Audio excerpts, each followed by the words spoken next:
Hey, what's up? You're watching The Sip Sip Show. Hari ini kita ada Yes.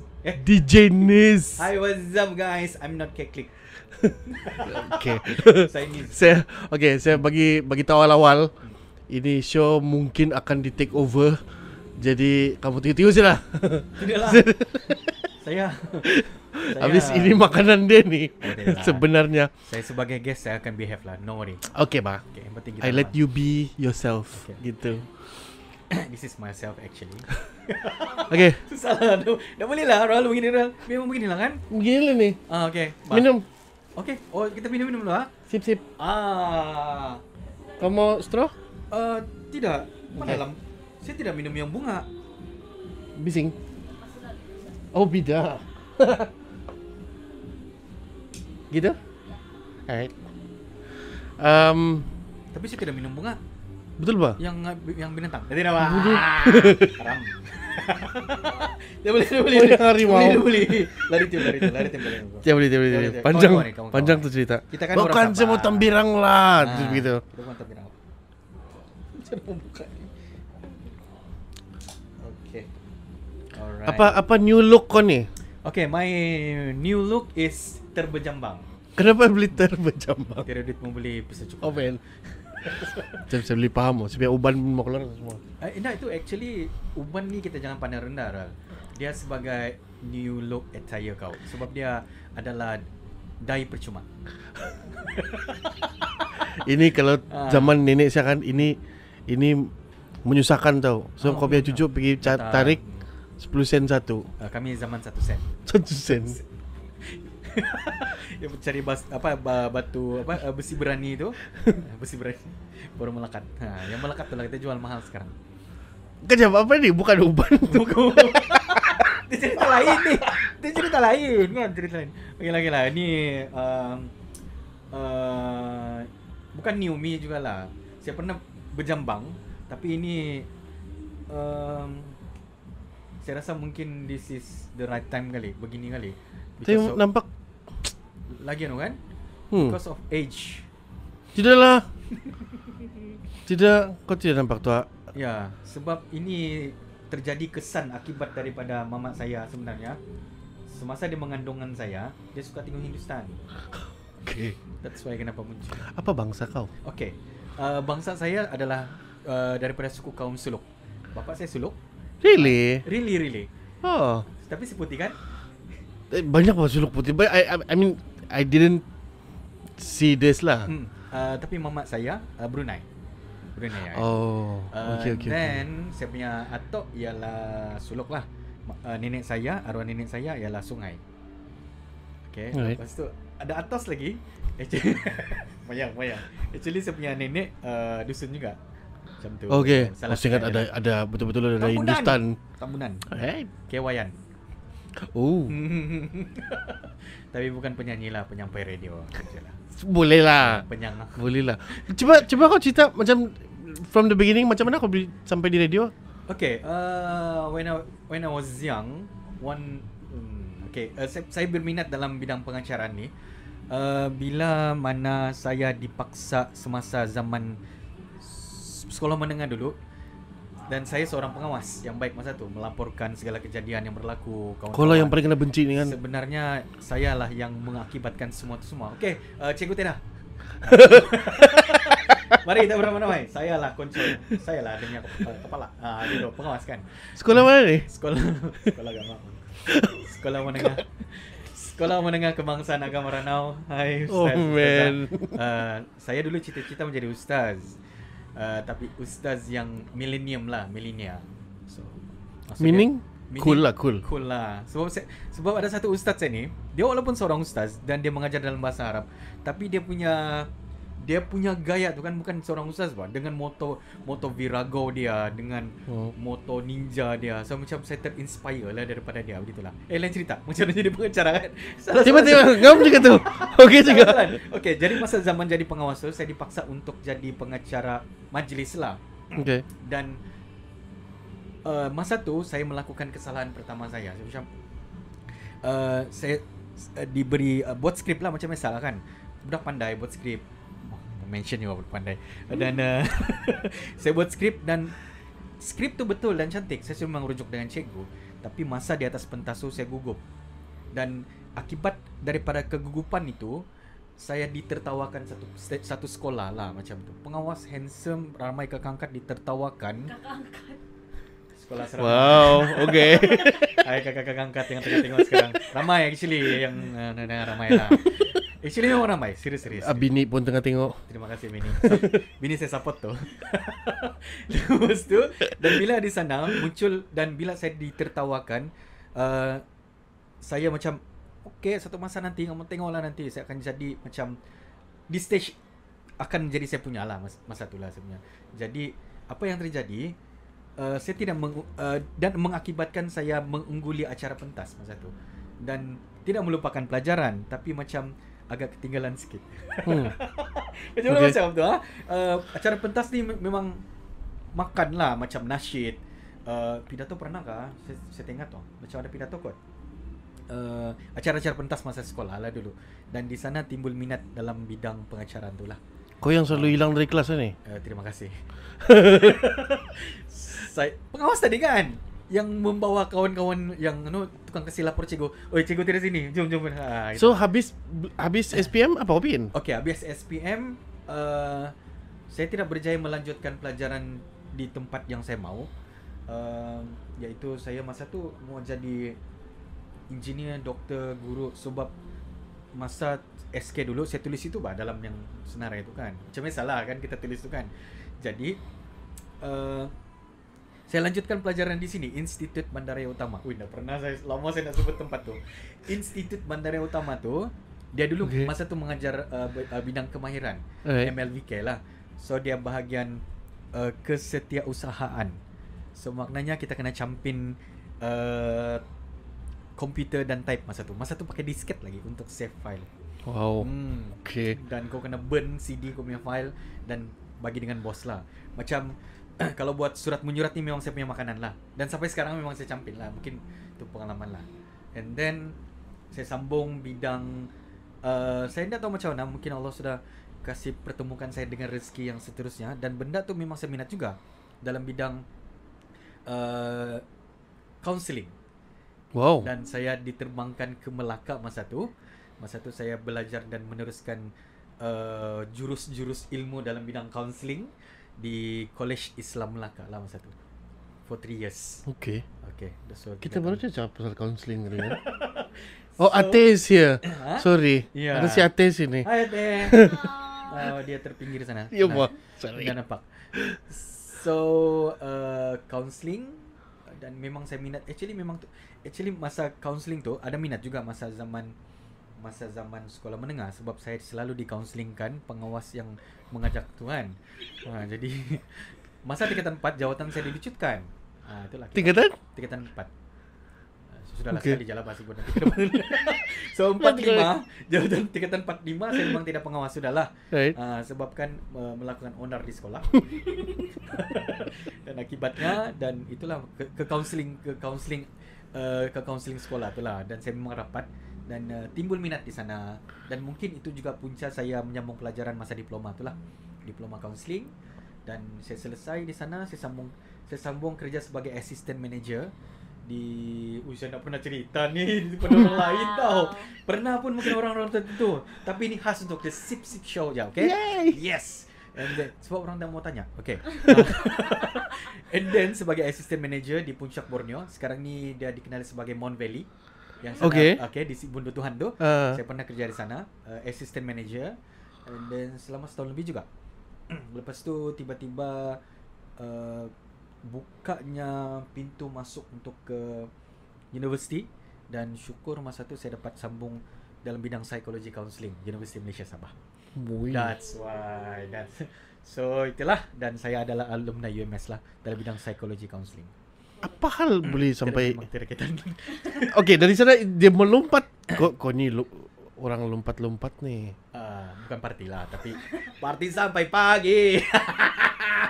Okay, macam mana saya boleh? Okay, saya mau kasih cerita macam mana how the counselling link to sekarang ni lah. Okay, cerita dia bila masa tu PTPTN tidak mencukupi lah. Kami kais pagi, makan pagi, makan Faham, Maggi faham. dalam baldi. Itu pantun guys. Damn.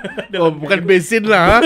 Sen dalam baldi. Yang kau punya kawan gigit yang dia kasih putus Ya, besop-sop lagi. terus masuk di bawah balik. Tak apalah, yang penting kenyang ah.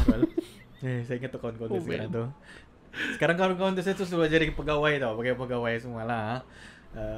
Tanya kepada orang lah. And then satu tengah hari itu during my finish tutorial dengan juga saya punya kuliah lah. So saya memang suka jalan kaki mau menuju balik ke college. College ni tempat kediaman lah. Dan tiba-tiba ada satu banner tu dia tulis anda kekurangan duit poket. Cakap masa tu. Kok along apa? Bukan. Dia radio station. Okey. Tapi dia pancing bakat-bakat besar yang ada di UMS masa tu dengan cara begitu. Dia macam faham je kan. Budak UMS ni tiada duit. Bayar juga. Student lah. Student lah. Maksud saya tidak mahal. Maksud saya student life lah. So have to struggle. Kadang-kadang ada duit yang daripada PT-PTN tu ada antar kepada ibu bapa di kampung, itulah mah. Walaupun belajar itu coba ada saya tengok setengah kawan saya lah macam tu. Dan saya terpancing lah, dia cakap dia punya gaji pun lumayan apa semua. Dan lepas tu saya tengok tarik dia adalah yang saya tengok tu merupakan hari kedua sudah tahu. Jadi saya tinggal ada beberapa jam kah untuk naik ke atas chancellery itu untuk uji bakat dengan pakaian baru balik daripada tutorial tadi. Okey. Tapi memang cantik lah masa tu. Maksud saya dengan kasut bandel yang saya ada dengan duit yang saya dapat daripada assistant manager tu kan, saya kumpul dengan saya rasa macam baju ni sesuai kod. Jadi saya naik dan sanalah saya uji bakat sebagai penyampai radio untuk pertama kali yang tak pernah saya ikut mana-mana. Dan saya ingat orang yang uji bakat saya itu adalah Felix Agus. What? Felix Agus yang uji bakat saya lah masa tu. Kejap, ini radio apa ni? KKFM. Oh. Campus Kita FM. UMS punya radio station. Okey. Dia buka 2010 dulu. Lama sudah. So di dalam kampus lah boleh dengar. Di dalam kampus. Tapi dia frekuensi boleh dengar secara jelas di seluruh KK, Manggar, Tuaran, something gitulah. Ya ke? Yup. Until now masih ada lagi. Dia Okay. frekuensi. Dia masih still buka, tapi saya nak pastilah dia masih on kah tidak gitu. Tapi memang ada frekuensi. Alright. So di sana Apalah yang kau buat di sana? di mana? Di itu kau dapat lah. So saya diuji, Sama. saya diuji bakat. And then diuji bakat diujilah dengan vokal, cara iklan, cara berlakon.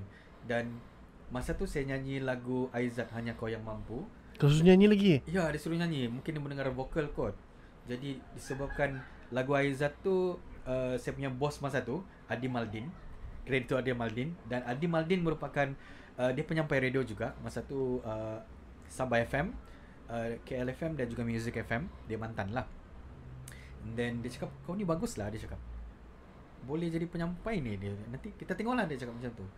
So pendekkan cerita, saya dapat lah. So saya dapat dan saya menjadi penyampai radio dan sambil belajar. So dan akibat daripada itu saya tidak miskin sudah lah masa itu. Tapi masih pergi bandul je lah. Of course lah. Kita mau cari yang macam sekarang di sekeliling ni macam banyak ni kan. Gitu. So itulah di sanalah bermulanya career saya. Tapi masa mau jadi penyampai radio tu, saya ditanyalah ditanya dua, kau mau jadi penyampai radio ataupun kau mau jadi pembaca berita. Tapi saya rasa saya bilang bos, saya lebih berat kepada penyampai radio lah. Saya cuba. So the first day saya jadi penyampai radio adalah berdasarkan skrip. So kena buat skrip. So bukan macam sekarang ni. Tak berjalan jangan. Minum sip-sip lagi mana tadi tu. Begitu.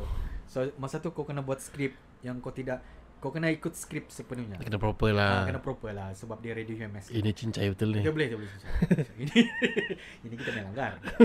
Jadi disebabkan itu 5 tahun saya di sana, timba pengalaman. And then saya graduate. And then lepas tu mau cerita ke mau pergi Kupu-Kupu? Kasih. Okay. Macam mana saya masuk Kupu-Kupu FM? Agak menarik juga. Tapi tidak juga the bomb lah. Sebab masa tu saya sudah mengambil keputusan untuk okay, this is the last year lah.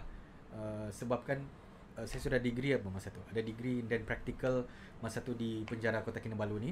Okay. For 3 months.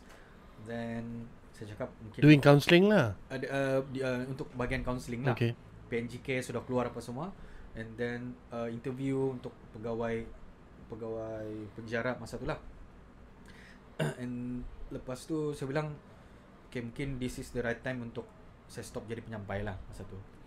Tapi aturan Tuhan tu memang ada plot dia macam okay, inilah yang kau punya plot twist yang sebenarnya sampai sekarang lah. Sebelum saya berhenti jadi penyampai radio di tempat lama tu, satu pagi saya dengan Felix Agus ni selalu kadang-kadang makan tengah hari bawa bekal bah, suka masak ini bang apa kau buat. Saya panggil dia abang sebab masa tu saya student dan dia masa tu dia second boss di sana. Jadi bang Okay. gitu. So kalau macam dia bawa ikan masin, so saya bawa nasi gitu. Kan we share bah. Satu pagi tu Situs lapar ni. dia sentuh saya punya bahu. Dia cakap, "Oi," dia bilang. "Coba bagi kau punya email," dia bilang. Hal tiba-tiba minta email ni. "Kau bagi dulu email kau ni orang tengah cari ni gini gitulah." So tengah cari penyampai radio apa semua kan. Mungkin kau beli ni, so kau ni macam bagus, dia bilang. Dia terus terang dia macam Dia macam puji tapi macam ya macam tahulah Felix Agus punya acara kan ya. Yalah, yalah gitu. So saya send saya punya resume apa semua dalam masa yang sama. Memang saya mau berhenti. Macam saya mau cari fikir benda lain bang. And then sudah selesai. Dapat. Dapat. So dapat lah. So itulah dipendek. Saya malas baca depan. tu habis itu dapat. So saya dapat lah.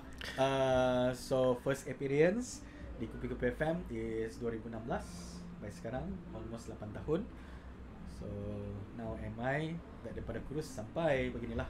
So kalau kamu orang tengok anak-anak saya, dia adalah hasil daripada Kupi-Kupi FM. Hasil Okay. Hasil duit. Rezeki Kupi. Penghasilan. Maksud saya dari sana lah anak-anak saya membesar daripada sekarang lah. So kau kahwin lepas Kupi-Kupi lah. Sebelum Kupi-Kupi FM tu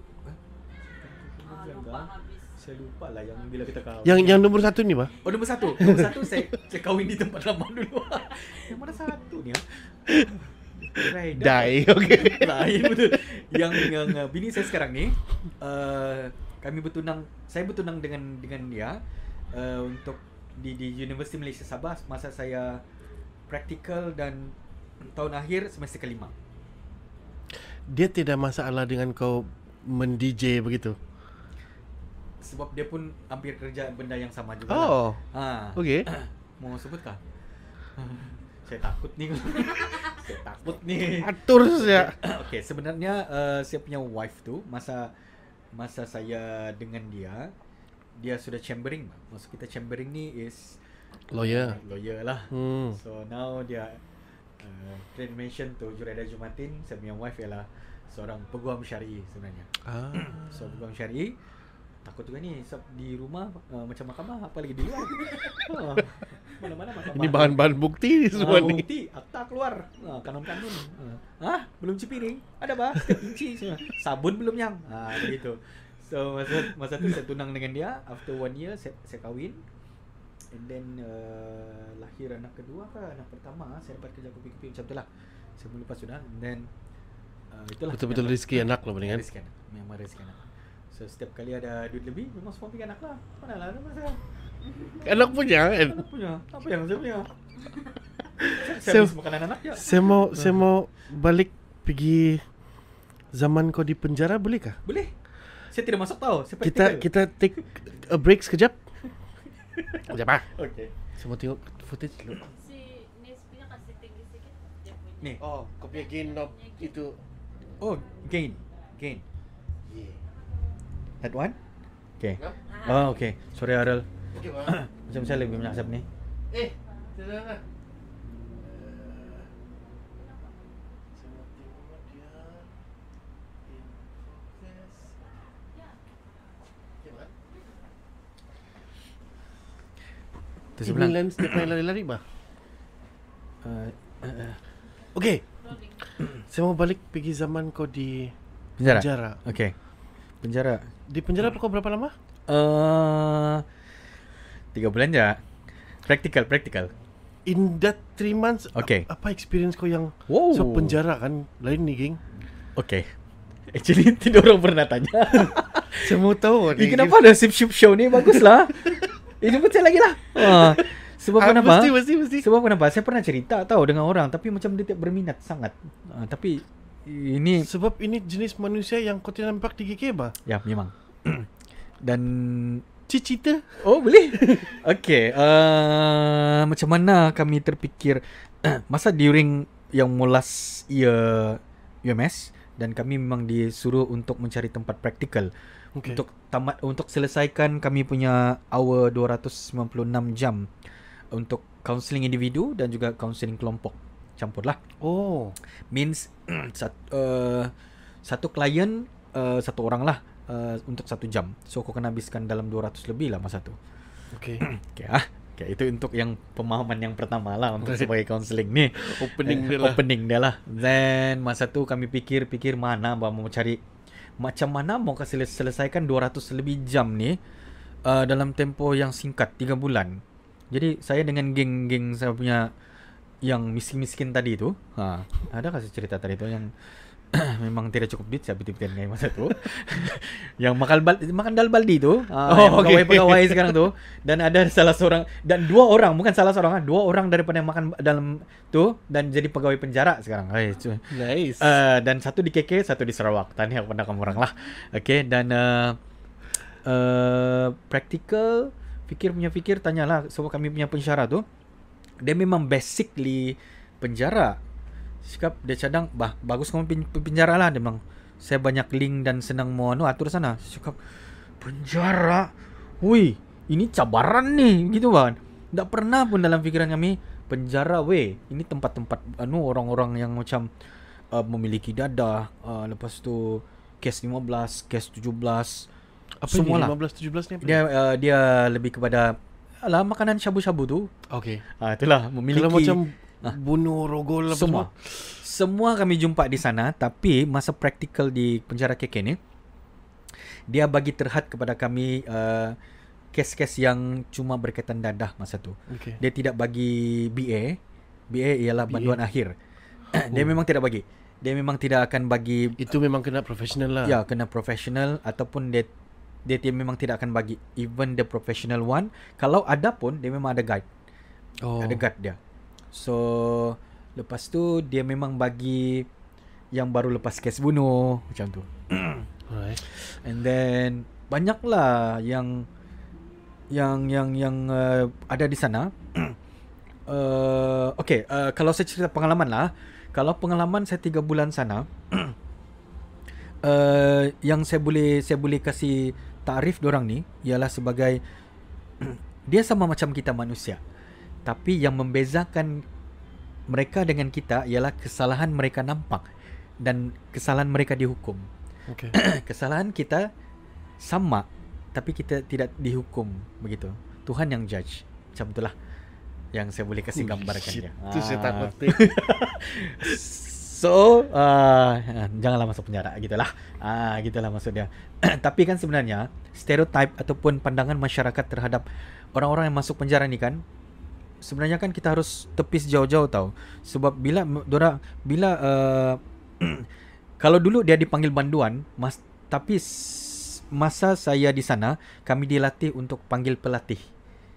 Dia diubah kepada pelatih. Sebab kenapa dia punya pegawai-pegawai penjara tidak mahu stereotip ataupun tanggapan masyarakat tu buruk terhadap dorang.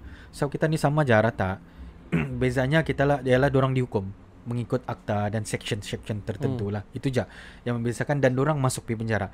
Sebenarnya bila masuk penjara ni kita macam masuk asrama tau. Dalam tu ada TV. Ada TV. Cuma yang membezakan kehidupan di sana ialah terkurung di sebalik tirai besi itu. Dan dorang ada aktiviti-aktiviti macam biasa main bola, makan diberi, makan percuma, main bola. Main bola di depan tu macam asrama, cuma dia yang membataskan kita dengan dorang ialah tirai besi ataupun dengan yang dinding yang macam the Great Wall China tu. Itu je membezakan kita. Dorang dah nampak dunia luar, dorang dah tahu apa nu. Tiba-tiba saya imagine satu pikiran bodoh ni yang Hmm, kau tendang bola terus terlimpas tu. Yes, memang pernah. Ada? Sengaja. Saya pergi ambil lah dulu kan. Ya, memang. Ambil, Tidak, memang pegawai yang ambil. Memang pegawai. Dorang sengaja tendang mau pergi penjara perempuan. Oh, sebelah. Iya, sebelah aja. Oh, dorang tahu di sebelah tu. Tahu, sangat sengaja aja Ada gitu. surat lewat kan. Ya, ya. Jangan cari pasal. Dan masa tu yang kami sempat saya praktikal, sebab kami praktikal dari pagi sampai petang bah. So kami memang tengok aktiviti dia. Dan dorang punya bola bukan jenis bola yang biasa tau. Tapi nak tahu lah, masa tu dorang pakai bola keranjang untuk ditendang. Okay. Mungkin tidak bola masa tu. Dorang tendang, cakap tuan sakit lah tuan. Kau tendang je lah, itu je lah bola yang ada. Saya rasa dorang tendang pakai bola keranjang tu. Dorang tendang main je lah. Bub je lah, memang tendang je. Aduh, So- yai. Kasut Tidak, kaki ayam. kan. Buka baju, kaki ayam. Dan tendang Ya, bola. saya imagine pun macam because I've been there once. Adalah saudara-saudara yang Tengok lah, nakal-nakal. tengok. Ya, so nampak lah macam memang kaki ayam lah semua Ya. kan. Setiap bulinya tu janganlah sebab penjara. Tapi yang best kan sebenarnya, ada juga di kalangan pelatih tu tidak mau keluar tau. Saya pernah tanya, saya buat sesi counselling individu dengan dia. Saya kenapa tidak mau keluar? Apa guna saya keluar? Dia cakap family tidak terima saya, dan sini makan sedap, sembahyang saya kena jaga. Yang non muslim semua ada church, ada pastor dalam tu, ada sembahyang Jumaat. Sebab di dalam tu dorang ada satu macam ada sudah dorang punya apa yang akan dorang buat setiap hari. Pagi macam baca Al-Quran, kalau yang macam non muslim mungkin dorang pergi church. Lepas tu tengah hari dorang pergi semayang. Lepas tu tidur, makan. Lepas tu dorang petang main, malam tu ceramah. Yang datang ceramah ni bukan ceramah-ceramah yang biasa tau, pegawai-pegawai luar yang boleh datang. Oh, Siok, dorang dah siok sana. So, dorang ada aktiviti macam asrama. Cuma yang membezakan kita ialah dorang tidak nampak apa dunia luar. Itu je. Itu je lah. so macam nak apa tugas counselors lah kan untuk orang-orang yang tidak mau keluar ni? Macam mana kau mau kasih persiapkan dia? Kau kena kerja. Sebab saya dah dengar satu cerita lah. Ya, very close relative yang ada kawan yang dipenjarakan. So dia macam tak best lah di luar ni, kena kerja, ujung bulan baru ada duit, dia bilang baru dapat makan sedap. Bilang kalau kau dalam jail, dia bilang kan hari-hari makan sedap. Betul. Kau tunggu time saja kau dapat makan. Betul. Dia bilang, ini kau mau kerja lu. Betul. So yang kawan-kawan dia pun ketawa lah, tapi macam serius ah. Like you have to work bah. Betul. So dia macam so dia jadi comfortable macam mana tu? Satu saja yang saya punya penyelian pesan, dia cakap kita syukurlah kalau dia tidak datang balik. Itu je. Oh. Itu je ayat simple yang saya difahamkan. Maksud dia kalau dia di luar tu maknanya dia kisah apa dia bikin. Dia struggle ke untuk kerja apa semua. Dan cukuplah dia tidak kembali semula ke penjara. Itu je pesan yang anulah. Yang itu saya rasa itu je jawapan yang paling tepat lah. Kamu cuma boleh cubalah sebab kalau kita mengubah manusia tu susah tau. Sebenarnya cukuplah sekadar dia ada jalan. Kita ni sebagai batu loncatan dan ada jalan je bah. Kita bagi cadangan je. Kalau dia mau ikut. Kalau tidak mau it's up to you lah. Itulah peranan besar sebagai kaunselor. Ada tak yang dia sudah keluar, dia masuk balik? Ada. Kenapa kau masuk balik? Oh, saya rindu makanan sini lah. Itu ada juga saya rasa. Betul bah. Cuma ada juga yang cakap family tidak terima dia. Cakap ada yang tidak mau keluar pun. Lah. Ada yang tidak mau keluar. Dia cakap keluar pun saya tidak buat apa. Dia cakap di mana Kan dia saya punya tinggal. family sudah di dalam tu. Okay, ada juga yang case saya pernah buat satu case counselling kelompok. Saya tengok kan muka dorang sama aja. Saya cakap kamu ni adik-beradik kah? Saya cakap ya, tu abang saya. Okay, kamu duduk tepi saya bilang apa kamu bikin? Abang saya ambil syabu, dia bilang, and then saya memiliki. So kami sama-sama masuk dan dua-dua ketawa. dan dua-dua butak. Sama seke zaman satu. Filipin. Iya, itu kan Filipin. Tapi actually memang semua sana memang dia tidak berambut. Maksud saya botak. Tapi masa tu, honestly lah, yang pengalaman yang saya dapat di situ yang paling besar ialah bila kita melakukan ini counselling kan, masa tu saya ada rambut ada rambut dan pakaian saya agak smart untuk masuk ke dalam penjara. Akibat dia, orang tidak mau cerita secara jujur tahu. So you cannot be inside their heart dan tidak boleh masuk pergi apa yang kau mau, apa yang dari orang kan orang tidak akan bagi sebab kau bukan di kalangan orang. So how? Ada gap lah. Memang ada gap. Macam mana ni ah? So saya sebagai counselor, saya kena habiskan 200 lebih jam credit hour tu tadi kan. Macam mana ni ah? Tanya kawan-kawan, saya pun tidak tahu macam mana ni ah. So kami terpaksa menggunakan istilah compang-camping tau. Maksud saya masuk memang kena jumpa penyelidikan macam biasalah. So bila masuk kami memang buka dan saya buka tie, saya memang begini, and then mana yang saya boleh buka tu saya buka lah. Jangan tengok bawah. Saya buka dan saya yang takin tu saya buka dan setelah sekian lama, masa tu rambut saya panjang, tidak macam sekarang lah. Maksud saya ada rambut lah. Dan saya ambil keputusan untuk botakkan kepala semata-mata untuk in character dengan orang untuk. Dan apa yang berlaku, saya berjaya dapat semua orang cerita. Dan yang best lagi, bukan setakat cerita di dalam kelompok tu, saya dapat cerita yang ada dalam penjara, semua yang saya tidak tanya pun orang cerita. Tapi itu macam lain sikit lah. Nanti lagi kita cerita. So memang berat lah. Tapi itulah realiti kehidupan di dalam penjara. Dorang boleh tengok TV macam biasa dan dorang tahu juga dunia luar, telefon apa semua. Ada juga family datang melawat, time raya, time Christmas apa semua. Tapi realitinya itulah. Ada juga okay. As simple as saya guna perkataan macam mana kau hidup di asrama. So macam itulah kau akan dapat berhadapan warden gitu. So itulah macam mana kita berlaku yang ada di reality di sini, so berlaku juga di dalam, begitulah. Itulah maksud saya tadi, yang family dong di dalam penjara tu bukan yang macam kau cerita yang adik-beradik, tapi macam dia sudah build a relationship dengan inmates lain, bah. Betul. Itu lagi mungkin dia lagi rindu orang-orang itu daripada family dia yang tidak terima dia orang. Betul. Cuma yang saya agak sedih masa tu ialah orang-orang kita lagi ramai lah dalam tu. Orang-orang kita. Maksud saya tidak spesifikkan orang kita tu kepada bangsa, suku, kaum siapa, tapi ramai memang orang kita lah yang di dalam tu. Dan orang luar daripada kita pun ramai juga. Bangsa lain pun ada juga, tapi dia memang ramai lah. Orang-orang kita yang terhukum dalam tu. Dan yang paling best, dia lah bos sana. Saya ingat tu. Dan sekarang ni 2023 kan. Saya rasa dia akan keluar dalam 2050 rasanya. So banyak case yang dia buat.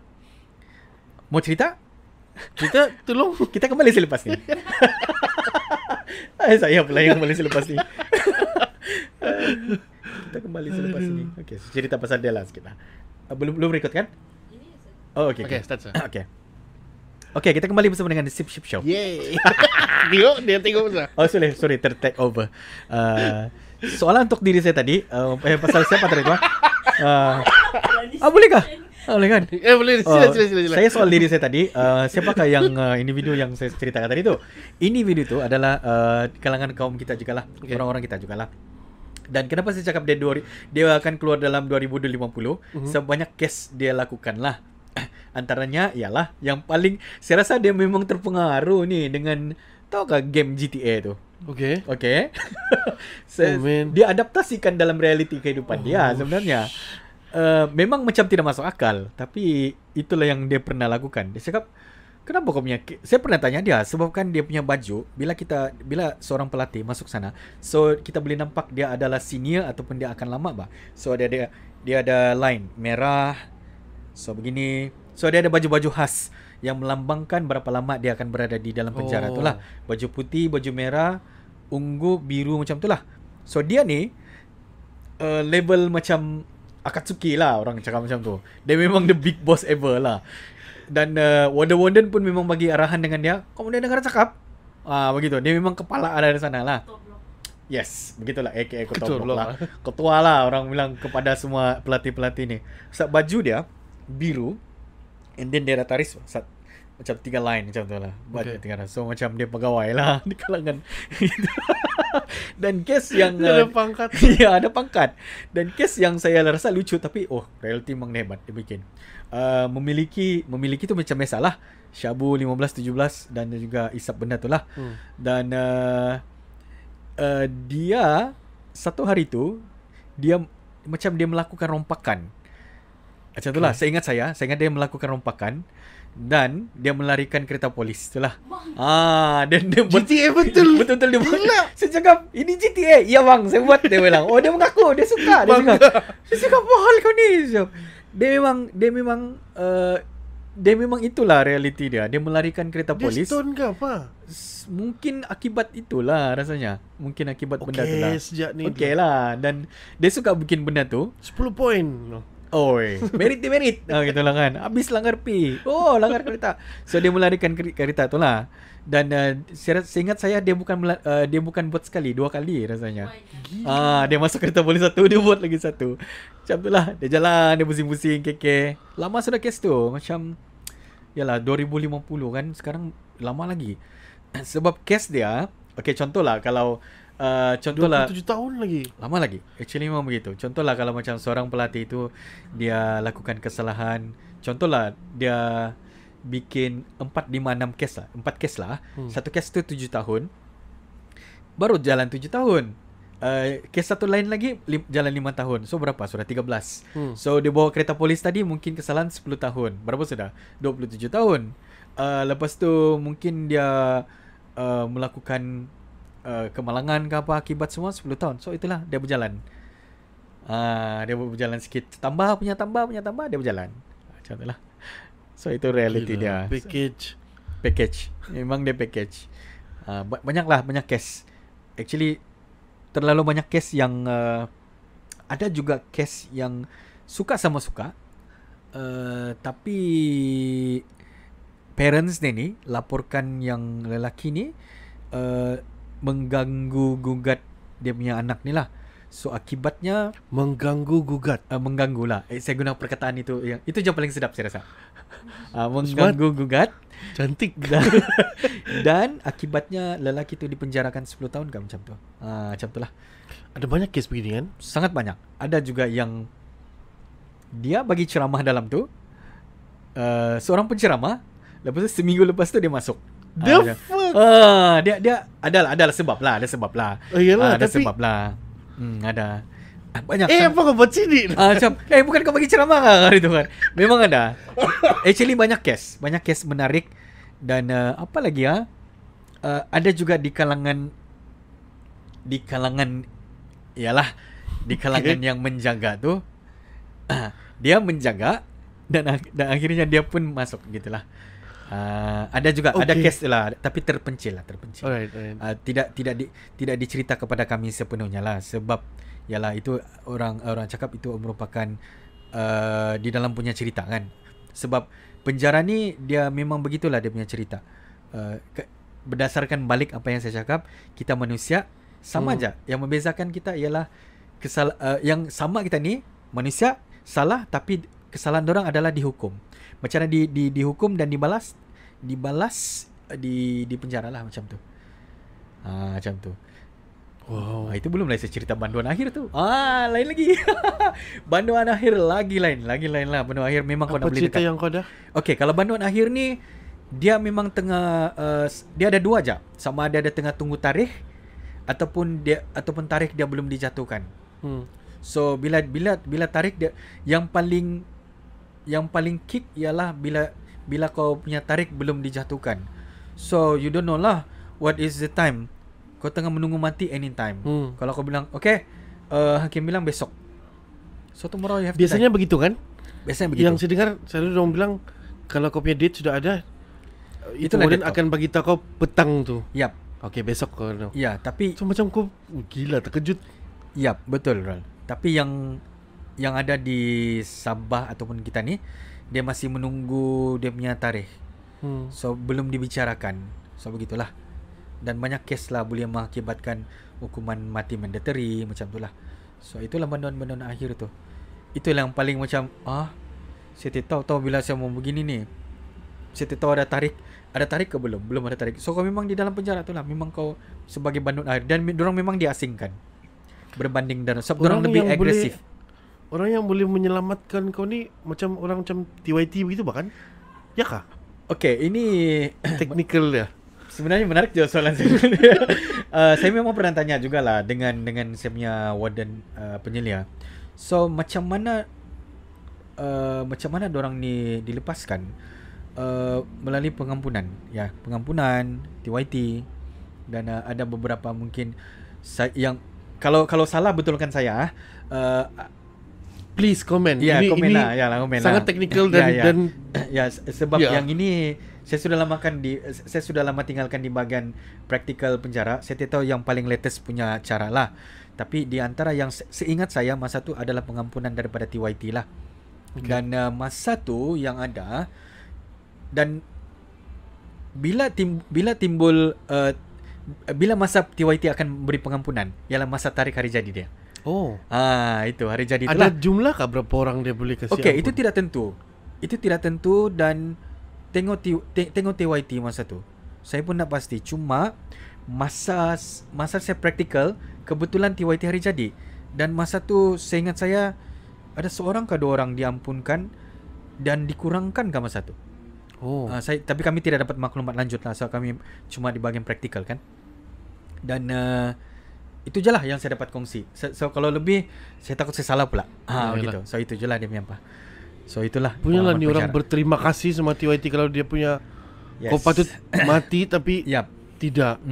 Dikurangkan ataupun terlepas daripada tali gantung. Saya rasa itu mungkin penjara seumur hidup ditukarkan ke penjara sepanjang hayat. Dia ada beza tau kah sepanjang hayat dengan anu. Okay, let's say saya hakim telah menjatuhkan kau penjara seumur hidup. Okay, dan saya menjatuhkan kau hukuman sepanjang hayat. Sepanjang hayat ialah kau kena berada di penjara sepanjang hayat kau lah. Until you die. Okay. Sepanjang apa tadi tu? Umur kah? Seumur hidup. Okay. Berapa contohlah saya punya umur ialah 39. So 39 tahun lah. Yes, macam tu. Tidak dikali 2 tau. Bukan not times 2 tau. Memang 39 lah. Saya seumur hidup. Masa buat kesalahan 28 jadi 28 tahun lah. You have to inside the prison. Oh begitu. So begitulah. 43 sudah. So 43 tahun lah. Okay. 43 tahun kita harus 44 kita harus kurus balik. Contoh. Itu kita kena penjara diri kita daripada makanan. Okay, selesai. So itulah perbezaan dia. Masuk penjara boleh kurus kah? Actually masa saya sebelum praktikal di penjara saya memang bukan beginilah. Masa saya agak chubby jugalah. Okay. Tapi bila masuk sana kan saya punya badan jadi lean tau. Tahu lean ada bukan kau kena jail lah kan? Bukan. Mungkin sebab makanan sihat. Makanan mungkin sebab saya tak tahu, mungkin attire dia, mungkin dia punya suasana kot. Suasana dia bukan stres juga. Tapi mungkin disebabkan yalah kau dengan kerja apa semua kan. Jadi saya datang tu sebagai pekerja lah. Fit macam sihat sebab kau tidak terdedah kepada luar bah. Dengan kau punya di dalam kau just fikir diri kau ikut je lah kan? Macam asrama. Kalau di luar ni banyak perkara kita kena mau bayar parking lah, mau beginilah, beli susu anak lah apa semua. So betul itulah juga yang terjadi. So sana kau kena fikir pukul 6 tengok Doraemon, Dragon Ball gitu kan. So dorang ada timing dorang. Tidur. Apa favorite show ini pelatih? Apa yang paling dong suka tengok? Masa tu kebetulan Piala Dunia bah. So memang dorang tengok Piala Dunia lah. Dorang memang tengok pagi. Ada kelompok-kelompok kah? Tidak ada. Okay. Pernah pergi asrama kan? Okay. So kalau asrama kita tempatkan budak-budak ni dengan katil kan. So katil double decker, triple lah pula mati lah anak ni. Jatuh. Double decker. Then tapi dorang tidak ada double decker pun. Cuma diorang dibekalkan dengan sama ada selimut kah satu tu, seingat saya, dengan satu macam apa tu, berus gigi dan ubat gigi, dengan bekal tu yang tepat apa gayung. Gayung. So itu je lah. So dorang tidur beralaskan lengan dan dorang tidur macam dom. So dorang berjuntun lah. Tidur tu berjuntun. So berjuntun is macam kui kena susun rapat tu. So macam tu lah orang tidur. Dan siapa paling lama dia akan dapat tilam. Jadi buatlah kes lama-lama dapatlah tilam. Maksud saya siapa yang lama di sana lah. So dia akan diberi tanggungjawab sebagai kira jaga dorang ni. Macam tadi yang saya bilang bos tu kan. So memang dia punya tilam lagi cantik, double. Insentif lah. Lagi insentif, lagi sedap lah. Oi bos, sedap lah. Dia bilang lama tinggal sini. Dia cakap begitu. Satu bal sikit lah. Ada bantal. So, macam tu. Okay. Dan yang kalau macam pengalaman saya di sana, dia punya tandas memang tiada pintu lah. So kau kena tutup pakai baldi. Itu je lah. Kalau kau mandi atau pulang pada kau lah. Bayangkan kita tutup pakai baldi. Dia cangkung. Okay. Tapi tutup pakai baldi. Gitulah. Reality lah begitu. So itulah kehidupan di penjara. Aku tengok actually banyak tapi saya cuba ingat lah gitu. Practice counselling saya tidak beramal sudah sebab dia kita perlu ingat beberapa teori batu. Teori yang macam REBT, Gestalt, ingat lagi rupanya. Psikodrama, banyak teori-teori yang kau kena ingat. Okay. Kau kena mahir dan kau kena praktis dalam kehidupan kita lah. Dan dia ada setiap tahun untuk renew license untuk KB mana, counsel berdaftar mana ni. So macam saya punya wife pun ada juga, dia kena renew dia punya license untuk peguam syar'i lah macam tu. Tapi disebabkan jadi penyampai radio, saya renew kontrak dia lah dengan Kopi FM. Dan pemenang. Itu je lah. Okay. Itu je lah saya renew. Gitu je lah. Banyak benda. Walaupun 3 bulan kan nak habis cerita. Banyak. So boleh kau masuk kopi-kopi, meaning kau punya life betul-betul berubah. Kau punya perspektif lah dari apa yang semua ni yang the time kau practical. I mean even after kau habis je practical, apa yang kau nampak di luar sudah? Apa cara? So sebelum kau masuk ada kau punya cara pemikiran kau kan? Dan selepas tu apa kau fikir orang Sabah sudah ni? Lundus lah apa lagi? Ini muka masuk penjara ni. Tidak. Saya lebih macam more tu lebih rasa bersyukur. Sangat rasa bersyukur. Walaupun saya lakukan kesalahan, tidak boleh saya memandu secara haram gitu kan. Tapi tidak masuk penjara. Contoh begitu. Maksud saya bersyukur tidak masuk ke sana dan masih ada family yang terima kau walaupun kau melakukan kesilapan bah. Kau buat family kau marah, tapi dorang still terima kau. Tapi dorang yang saya kalau yang tengah tengok ni mungkin ada yang nolak kan. Terimalah kita punya pelatih ni kan, even siapa pun dorang, sebab dia bekas penagih dadah kah, sebab dorang ni kan layak diberi peluang kedua tau. Macam kita, berapa kelayakan sudah kita peluang yang kita ibu bapa berikan kepada kita. Mungkin 7 kali sudah tahu kalau lakukan kesilapan. Dorang cuma perlukan peluang kedua saja untuk teruskan kehidupan. Itu je lah. Siapa cakap di sini ya, deep kan? Background. Itulah saya bilang sedih pula saya ni. Kalau kau session, kau ada bagi macam begini punya apa maksudnya macam kau wish orang yang okay kita semua positive vibes, ada kau kasih terbuka dengan apa yang dulu kau buat dan kau dulu considering dan kau session di konti tu ada kau cakap begini. Okay, sejak lepas habis practical tu, dia memang mengubah persepsi saya juga, pandangan saya kepada masyarakat tau.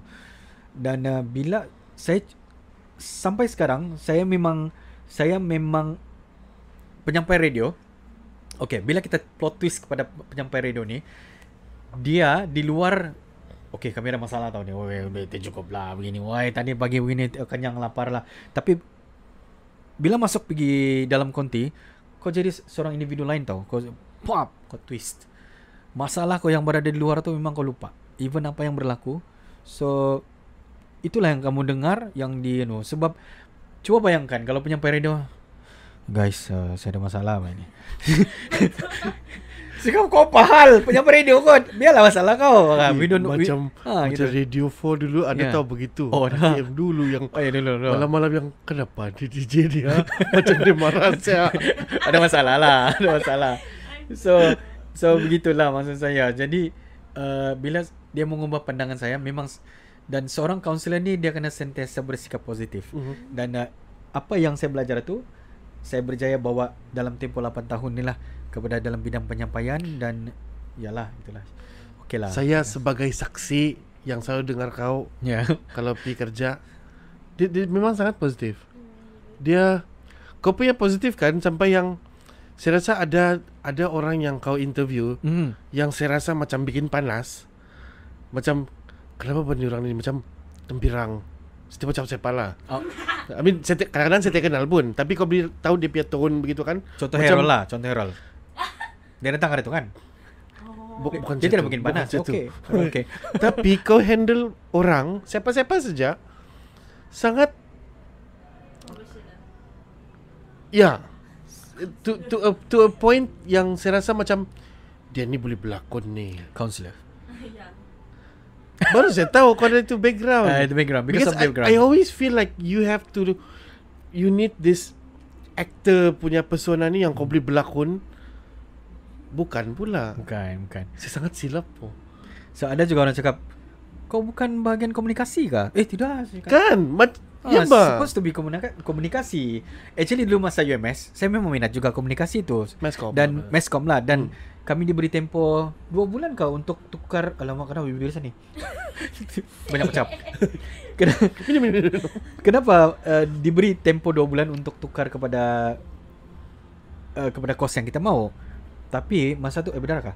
Masa tu cuma benar. Masa tu saya cakap, kalau sudah Tuhan tentukan saya di sini, why I have to change? Gitulah. So ini adalah jalan saya yang sudah Tuhan tentukan, so I just go on. Itulah. Kamu lihat sekejap. Kita 5 minit lah. Nah, ini actually kering ni. Bukan, gimmick ni, gimmick. Terus. Ya, gimmick lah. Terus je lah. Terus. Saya minum lah. Saya ni kesian. Nitik-nitik lah sudah buat cerita. Okay. Kau kering ke sejuk? Tidak, okay. Sebab selalu saya interview orang.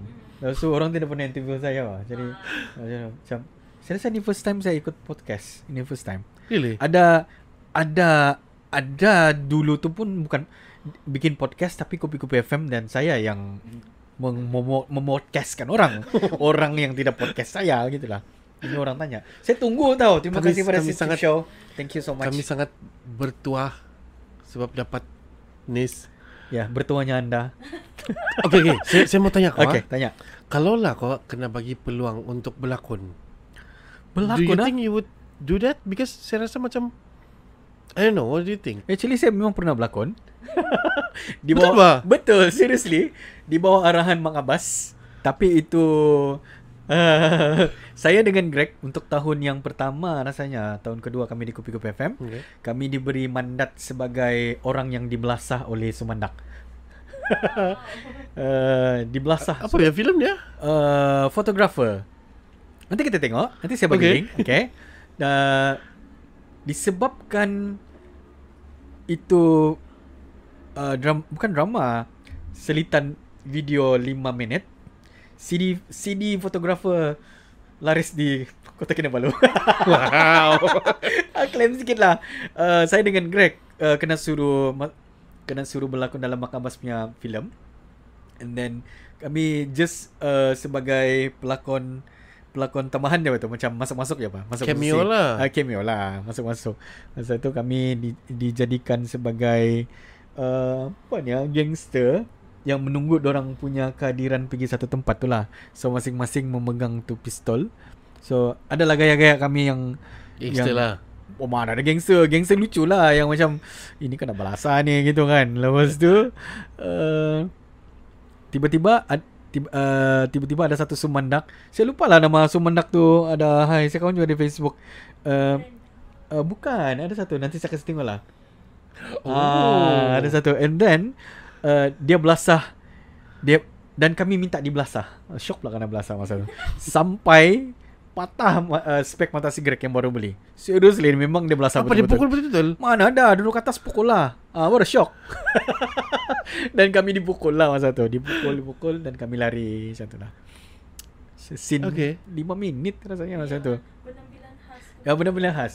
Tu adalah penampilan khas. Greg sama nama dia. Ya, Niz. Ya, nanti boleh tengok lah. Tapi dia 5 minit lah macam tu. Tidak lama. Short film lah. Short film macam lah. Kalau kena tanya balik berlakon, saya memang minat berlakon, tapi oleh kerana dengan kesibukan sebagai penyampai ni macam membataskan saya punya aktiviti berlakon bah. Aktiviti berlakon macam pelakon. Maksud saya untuk mau cuba ke arah yang lain lah macam tu. Kalau menyanyi memang hancur lah, orang bilang bukan dari Tambunan. Tapi kalau berlakon tu memang ada minat jugalah. Cuma belum ada lagi pengarah yang berjaya. Wajah saya belum lagi berjaya menarik mana-mana pengarah yang ada di Sabah lah. Chester Pang. Jangan. Belum. Chester Pang. Ya, belum. Mungkin terima kasih Chester Pang. Katak. Kadang-kadang mungkin menjambang mana tahu kan. Yang buat kuih kah. Jadilah. Nadira Ilana. Putri. Putri. Alamak. Actually ada juga minat, cuma yalah tengoklah apa peranan kita cubalah kan. Manalah tahu kan. Boleh. Kalau boleh. Kalau tidak dapat teruskan, apa ya terus. Okey saja. Itu soalan macam mula sebelum saya tanya kau counselor. Yang tanya sajalah. Itulah dia punya tu. So sekarang Kopi-Kopi. Ya, Kopi-Kopi FM. Apa experience kau? I mean, I guess you've seen the worst in people. Okay. Or how you say, society yang terpinggir. Okay. And now kau di mainstream yang orang pay attention to, yang orang, I guess every morning you're on a pedestal. Okay. Orang akan cari kau ni. So apa perspektif kau sekarang? Macam mana, apa yang kau nampak when you're in radio? Okay. Wih, tough juga soalan ni. So ada bahasa Inggeris di ujung dia. Stres saya dengar. Untuk pengetahuan saya punya muat band 2 jadi. Apa? Antam saja. Biar pun boleh. Talking in English Velvet. Kalau saya cakap bahasa Inggeris Velvet memang selalu ketawa. I don't know why lah, but I don't know why lah. Tapi menginjik sini tu. Memang pun kan.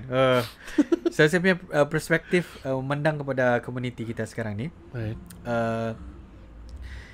Kita punya Sabahan ni dia sudah pergi satu kasta yang lain mah. Sudah mula menerima kembali radio itu sebagai rakan dorang, sebagai kehidupan. Memang sudah lama actually radio ni kan. Zaman-zaman ada radio yang lain juga. Cuma bila ada terbitnya Kopi-Kopi FM ni, tambah lagi Kopi-Kopi FM ni mainkan lagu-lagu kita bah. Lagu-lagu Sabahan, more to Sabahan. Actually 80 and 20% betul. 80 lagu Sabahan, 20% is lagu yang lain lagi lah. 80 dan dia, what I'm gonna say is berjaya mengangkat kita punya industri lah kepada satu tahap yang dulu boleh kan ya? Nampak kan ya? Macam tu bah. Tapi tanggapan saya tu salah sebenarnya. Sebab tanggapan bos saya tu betul awalnya. Sebab dia sudah kaji benda ni 10 tahun akan datang. So maksudnya 10 tahun tu ada 2 tahun lagi untuk sekarang ni lah. So dalam tempoh 8 tahun, almost mau dekat hari jadi Kopi-Kopi FM ni. So inilah perubahan yang masyarakat kita dan perspektif terhadap radio tu sudah semakin macam berbeza berbanding dulu. Bukan setakat dijadikan sebagai rakan. Kalau saya mau dengar lagu DJ, kasih tunai bah lagu saya, mau ucapan bah begini, saya begitu, tidak. Tapi radio ni dorang jadikan sebagai satu alat untuk dorang meluahkan perasaan dorang. And then dorang jadikan macam tambahan lagi, the special one kita menjelang terbitnya Radio Kopi-Kopi FM ni kan, Rol? Media sosial kita semakin bagus bah, semakin rancak. We got TikTok, so we got Facebook, and then Instagram, semua ni dia berjalan satu kali bah. So bukan setakat Radio Kopi-Kopi FM tu dia dapat nama, tapi yang medsos yang kita ada ni, media sosial kita ada ni, dia terus dapat macam mendidik masyarakat kita, mendidik masyarakat kita kepada satu tahap melalui radio kita boleh satukan kita boleh satukan seluruh kita punya kaum melalui platform-platform yang ada ni. So especially the positive vibe melalui topik-topik menarik, simple menarik. Contohnya tag kawan kamu yang gila mikrofon. Contohlah, so saya tag kau gila mikrofon, the sip show. Contohlah, this is orang komen dalam tu. So kita mendidik masyarakat dengan cara macam tu. So the way macam yalah millennium punya style kan. Kalau dulu-dulu punya mungkin tulisan. So sekarang ni di ujung jari je so, pakai Facebook apa. So itulah. Agree sangat-sangat. Saya nak cerita pasal kopi-kopi. 2014 Jessel Yan Salang dia ada call saya. Okay. Dia bilang kan next year ada satu radio station. Dia bilang mau kena bikin. Dia bilang bolehkah kalau kami perlu kau nanti kami cari kau. Dia cakap untuk bikin some graphics lah. Dia bilang okay bahas lah. Habis itu kami rajin menconteng bangunan. Ya. So 2015 dekat bulan 6 dia start telefon saya. Dia bilang kan macam bulan depan kami perlu kau buat something. Dia bilang kan. Dia cerita lah. Dia punya nama ni Kopi FM. Dia bilang kan kita juga buy ni. Dia bilang kan dia pitch lah itu idea sama saya tu. Macam best. Dia bilang kan setiap kali dengar benda begini. Dia bilang New. Ya, so dia minta saya bikin logo untuk Kopi FM. Terus yang best ni. So start lah melukis. Bukan rezeki saya ke arah lain. Saya punya bini mau beranak time tu. 4 hari bulan 7 bini saya beranak. Ngam time tu si Jessel bilang kami perlu tu design hari ni. Jess bilang kan saya tidak dapat bikin. Saya bilang kan saya kena attend ni. Fokus. Dia bilang kan kau kena cari orang lain. Terus saya pun bilang okay lah. Tepat lah. Next few days saya nampak sudah. I think ada diorang pilih satu student yang sangat bagus lah dari SIA. I think dia yang bikin tu yang bentuk tu kan. The first one. Kalau tidak lukisan saya tu sana. Kau kan Ral. Tapi I wanted to be a part of that lah di kopi-kopi. Tapi itulah cerita saya. Yalah. Orang bilang mungkin bukan rezeki lah betul kan sudah. Rezeki saya ke tempat lain lah. Ke tempat lain lah. Rezeki lain di Sip Show kah? Memang di Sip Show benar kan? Maksud saya mungkin inilah ni. Ya, sebab mungkin untuk orang lain kita tak tahu lah kan. Tapi yalah, kalau kita tengok Harold sekarang ni pun seperti mana yang kita tengok, banyak benda yang sudah yang lebih daripada sikit apa yang lah. tak banyak, actually banyak. Actually banyak. Terima kasih jemput saya di podcast ni. Okay. Thank you. Okay. Kau mau saya soal? Kau ada soalan deh? Tidak. Berapa minit lagi kita ni? 1 jam sudah. Jam sudah? 1 jam. Oh yo. Tak boleh berhenti saya cakap. Hah? Tak boleh berhenti saya cakap. Tidak boleh berhenti. Betul. 1 jam. Okay. Ya, 1 jam. Maybe last question lah. Last question lah. Okay, last question. What is my hope? Saya mau balik pergi sekolah agama. And then kita jump balik pergi kopi-kopi ya. Okay. Saya pernah dengar ni satu correct me if I'm wrong. Satu tugas Bilal yang azan tu kan. So dia punya tugas untuk panggil orang semayang. Okay. Bringing people together apa semua kan. Yep. Terus saya notice waktu kamu interview saya di kopi-kopi. Yep. Kau punya bahasa Arab sangat sedap, geng. Sangat what the hell, silakan dia orang. Saya lupa, saya tahu lah pada cakap, tapi kan dia punya ayat kan yang intonasi. I guess. Maksud saya ayat kah? Mungkin yang okay. Sangat macam dari TV ni. Terus yang dan kau cerita kau di sekolah agama kan. Okay, that explains it. Okay. Hari ni baru saya tahu yang patutlah sedap. Sebutan ayat rasanya. Ya, terus kol-kolah ni. Kol-kolah. Terus saya mau tanya kan, kau sedarkah yang kau di radio setiap pagi kau ada itu power macam Bilal juga untuk get people together, untuk kalau saya start hari saya kan macam let's say kalau kau punya topik sangat positif kan, and it's positive throughout the day ongoing begitu kan. Kau sedar kau ada itu responsibility. Tidak actually. Okay. Because I'm not Spider-Man. Tidak, setakat ini tidak lah. Memang tidak. Ini kena orang yang cakap baru saya tahu lah. Tapi tidak setakat. Tapi saya imagine kan kamu lah penyampai ini kan sangat penting nih untuk orang yang driving. Kau yang set the mood. Kalau kau okay, saya bukan mau menganjing Hits FM ke era kurang sikit. Hits FM dia macam ada agresif sikit. Kadang-kadang ada yang dia bercerita pasal benda yang boleh buat kau marah. So bila kau driving, it affects you emotionally pa. Tapi Kupi dia sangat haha ketawa-ketawa. It's very positive pa. So macam it's the radio yang kau mau tune into kalau kau mau ada itu vibe yang sangat bikin happy. Wait, I'm going with this kata-kata akhir kau lah. Apa yang because Kupi has always been like that. Dia sangat positif, sangat kita juga Pak ini. Ya, kita punya orang tidak pernah macam mau sedih-sedih bang. I mean, apa harapan kau Macam should we maintain benda macam ni? Should we go a step forward, bikin video lagi kan lepas ni? Bikin I don't know. Apa yang lagi lebih kita boleh buat atau ada benda yang kau tidak agree dengan ni barang? Agree disagree. I say agree disagree. Actually tu mau kasih sedap ayat ya tu. Sebab muat band 2. I will always agree. Dan saya memang apa yang saya mau cakap ialah dalam bidang penyampaian ni, Ral, you have to always be relevant. Kena relevant setiap masa dan even who you are. Kau kena relevant setiap masa.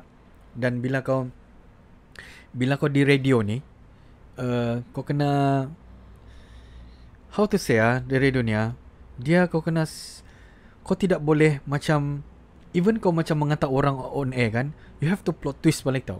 Contohnya Harold susah betul mau cari tempat kau ni, so you cannot say like that. You have to say, Rol, saya jumpa tempat kau ni tapi saya sasat. So macam tu. So macam kau kena your words kan, kau punya perkataan kan mesti kena jaga setiap masa. Even kau berada di luar. Jadi penyampai radio ni kau tidak boleh fake tau. Kau kena be yourself. Even you have to be fake. Even you have a problem outside. Dan di dalam radio kau kena memang always positive. Kau memang kena positif. Contohnya kalau masam kalau suluk ni itu salah sudah kan. Brunei lagi lot of mix. Kalau the sip show ni dia punya vibe is always positive. You must be consistent until the end. Mesti positif. Macam itulah. So orang akan kenal daripada the uniqueness, keaslian dia bah. So macam yang kau say lah, macam our radio station di Kupi FM is during ni, so bagian era macam mana, so yang Velvet malam apa semua kan. So itulah pembawakan watak radio station tu. That's dia punya keunikan, kekitaan, dan juga dia punya positif yang dibawa tu lah. Even as we know, memang ada juga bukan radio station lah, maksud saya orang lain yang memang tidak suka lah. Kadang-kadang saya suka lah penyampaian ini, kenapa ni sendu betul. Itu memang begitu. Sebab kami bagi tahu penyampai itu sudah cuba dengan yang terbaik. Untuk kita tidak mau cakap radio mana station lah kan, tapi kalau macam dia sendu ke apa kan, mungkin dia tidak berjaya mau kasih plot twist rasanya. Mungkin tidak masuk Imadani dia rasanya. Tidak dapat kali. Macam kita. Jangan kau saya saja. Saya declare lah LHDN cepat-cepat. So kalau lebih kepada radio station ni, you have to pandang dia sebagai satu batu loncatan yang always be positive. Kalau kau macam negatif pun, try to be positive juga kalau kami. Even you have problems with your friends, with your wife, with your parents, especially parents lah, apa semua kan, siapa-siapa lah, memang kau kena positif je. Always be positive. Kalau sebab saya teringat satu kawan saya cakap, kenapa saya menghargai diri saya sekarang, saya tidak mau menghargai diri saya lepas. Nah, apa yang berlaku akan datang, sebab saya tidak tahu. Yang semua yang sekarang ni, saya mau menghargai masa yang kita ada sekarang, the sip show ni. Saya mau happy. Saya tidak mau nanti saya ada rasa apa. Saya rasa terkilan dan juga rasa saya menyesal. Saya menyesal loh. Saya cakap saya tidak buat terbaik untuk si Herol. Saya nantikan bila dia tengok balikan, Allah, dia best so begini. So saya tidak mau ada begitu. So itu saya punya the way saya bekerja. Kalau boleh, I will give the best. Even that time saya sakit ke apa semua, I will give the best. Tapi walaupun tidak sampai yang tahap tu lah. So begitu. Always be positive. Gitulah. Ini Kalau kau tidak the best sekarang ada babat tu. Ya gitu. Begitulah contohnya lah kan. tapi betul lah, kau punya vibe sangat di sana saja nih. Ya, mungkin itulah. Sebab mungkin dilatih, sudah terlatih sepanjang tu lah kali. Mungkin Sekolah agama nih. oh ya sekolah apa? Counseling. Kalau masih cakap bahasa Arab. Kaifa haluka? Gitulah kan. Assalamualaikum. Ana bi khair. Gitulah. Wa anta? Gitulah. Sedap. Al-lughatul Saya Arab. faham langsung. Faham tak? Let's stop sikit. Al-lughatul Arabiyyah li'annaha lughatul Quran wal jannah. Macam itulah. Kenapa? Maksud dia ialah bahasa Arab itu adalah bahasa syurga. Begitulah. Okay. Mau tambah lagi? Tanzimul waqti muhimun fil hayatil insan wa wasilatun ila sahadati. Maksud dia kepentingan masa tu sangat penting dalam kehidupan dan juga masa. See, you can speak Arabic. Yang saya hafal lah itu je lah kali. Tidak speak lah, tidak macam. Tapi ni macam Tidak- boleh tidak- sudah ni. Yang mana saya ingat lah. Maksud saya kalau macam bahasa Arab ni dia lebih kurang macam bahasa Inggeris juga. Saya tidak fluent bahasa Inggeris dan saya tidak fluent juga dalam bahasa Arab. Mana yang saya ingat maksud dia, so saya akan cakap lah begitu. Kalau saya cakap suluk, saya mungkin faham, tapi saya bercakap tu berdasarkan apa yang saya ingat. Macam bahasa Kenapa ni dusun. budak ni begini ni. Ya, gitulah. So kelebihan macam cakap bahasa Cina, lu kau macam wah ini mimpai mah. Macam itulah. 我忘记我也是可以讲华语，你们知道吗？gitulah.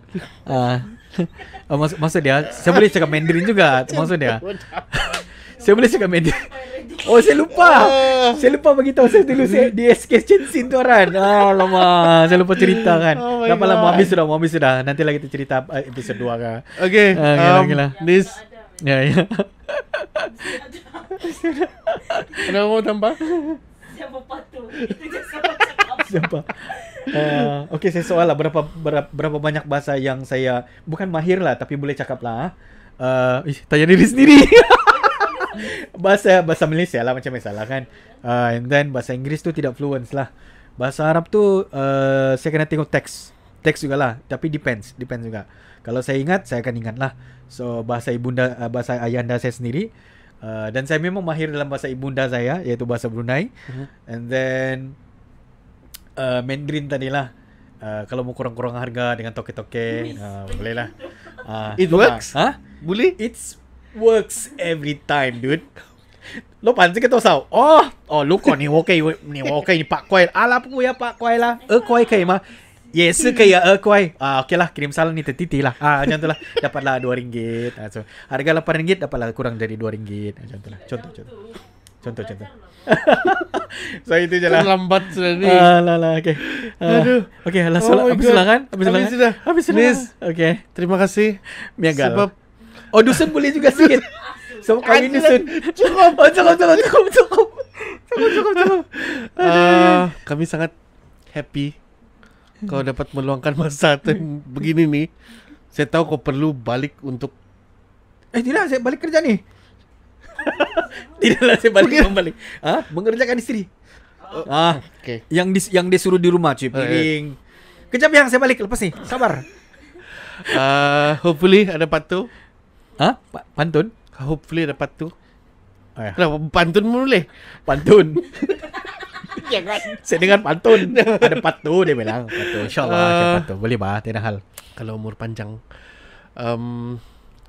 Yalah, thank you lah. Like, share, comment, subscribe, itu semualah. Kami sangat, saya tak tahu apa mau fikir sekarang ni. Jam seretak.